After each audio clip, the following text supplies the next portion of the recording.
Hey folks, welcome back to Let's Play Castlevania Dawn of Sorrow.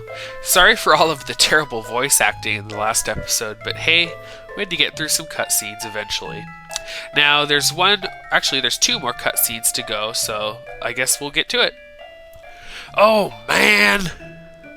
What's the matter? You look depressed. Well, see? I think Yoko's been kinda cold to me lately. Huh. You must be imagining it. I'm sure. Yeah, you're right. That's gotta be it. It's all in my mind. Huh. I'm feeling better already. So, on to business. Or not. And the final cutscene comes from Yoko. Oh, Soma! I've got word from Julius. Would you like to hear it? Of course. Let's see. You can get through tight spaces if you could switch places with a small object. With your ability, Soma, there may be a way to do that.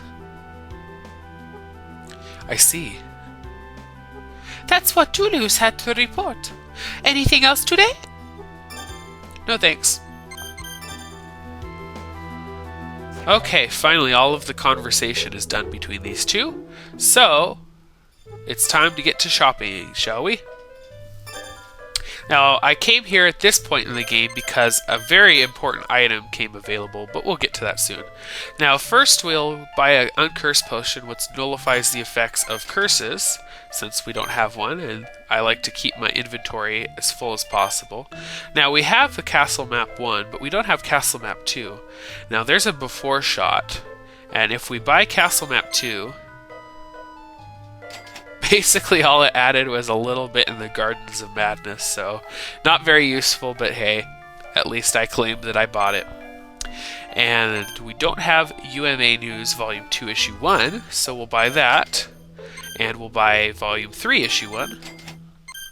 Now all of these weapons we will get by doing weapon synthesis in a much later episode near the end of the game, so don't worry about those. And as far as armor goes, the only one we don't have is Scale Mail, which is a mail suit with scale-like plates sewn on, but we'll get that in a future episode, I believe. And the last accessory is Lucky Charm. $100 isn't too bad to pop on one of these, and it basically just boosts luck by 1 point. Not a great accessory, but at least we can claim we have it.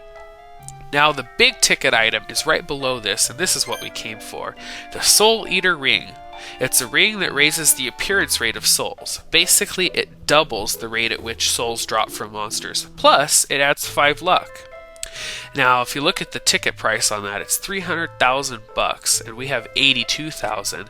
So, even though I've been farming like a madman trying to get this thing, so far at this point in time, I don't even have a third actually of the cost. Now there is a way to make money rather quickly at this point. Notice that brass knuckles sell for $200 or purchase for $200, which means they sell for $100, while Cestus sells for $3,000 and is purchased for $6,000. Now you can create Cestus from brass knuckles by using weapon synthesis over in Yoko's shop. Now, I have a Cestus right now in my possession that I got back in the Demon Guest House, so if I sell that for $3,000, and then I go and purchase 9 of the brass knuckles, there they are, so that's $200 a pop for those, and if I'm going to buy 9, that's $1,800. Now, with $3,000 a pop to sell the Cestus, that's 3,000 times 9 is $27,000 in return for my $1,800 investment. And basically, that means that I'm going to make about $25,000 doing that. Now, just showing these items off that I bought, we already saw the Uncursed Potion. And Castle Map 2, of course. Now, UMA News 2.1 says, Terror Alert! His name is Mothman! And that is the third of the 3 secret enemies that we were supposed to find and destroy and collect the souls of, and that refers to that one, the Thunderbolts. Those two are linked together, and we'll get to those in a later episode. Much later, actually. And then Volume 3, Issue 1 says, "Up in the sky, is it a man?" And that refers to the creature high in the sky. And that we'll get to in about probably 2 or 3 episodes, actually. Now, if we head over to Yoko's shop and dabble in a little weapon synthesis, and head to the left, you notice that the punch menu has brass knuckles combined with a zombie soul creates a cestus. So basically, if we can farm zombie souls and purchase brass knuckles for super cheap, we could sell the product for a decent price at least. So I'm going to go ahead and produce 9 of these cestuses. I'll do that off screen and then sell them to Hammer and then purchase more brass knuckles from the profits. Now there's a really good place to farm zombie souls, and that is just above the save point room. Basically, there's a eternally spawning strip of zombies up there, and that's where I recommend farming them until you get 9. And once you get those, just come back, synth them up, and repeat, rinse and repeat until you get your money.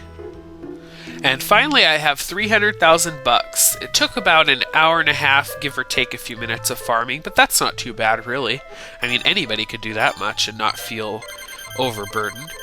Anyway, we finally have enough to get the much-coveted Soul Eater ring, so let's purchase that bitch.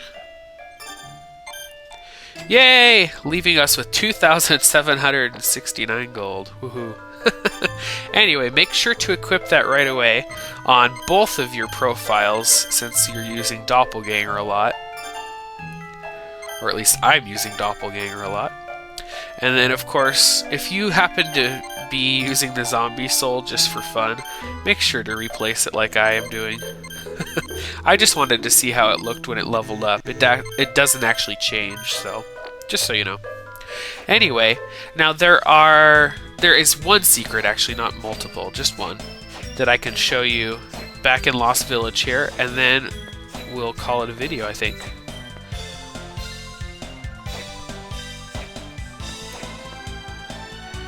Oh, I'm so glad to be done with all of this backtracking. The next, probably 10 episodes or more are going to be just straight through exploring, and should be good times. Of course, it'll mean a lot of grinding for souls, but not half as much, obviously, because we just got the Soul Eater ring. Anyway, up here, we couldn't reach this area before. We had to use the axe trick, the super attack, to get up there. But if you use Puppet Master's Soul, we can now reach it, using that tricky little double jump and puppet toss. And over here we get a slice of pumpkin pie. So that is in our consumables menu. There it is. Sweet and delicious. Now the only thing left to do is head back through the Dark Chapel to that antechamber that connects to the next area. And I think we'll call it a video at that point. And we'll pick up there. Oh, I'm so happy to have the Soul Eater ring. This is, I believe, the earliest that you can pick it up. I didn't come check the shop before killing Puppet Master, so I can't quite be sure. But I'm fairly certain that that's the point at which it appears in the shop. I know I didn't see it before we killed Malphus, so...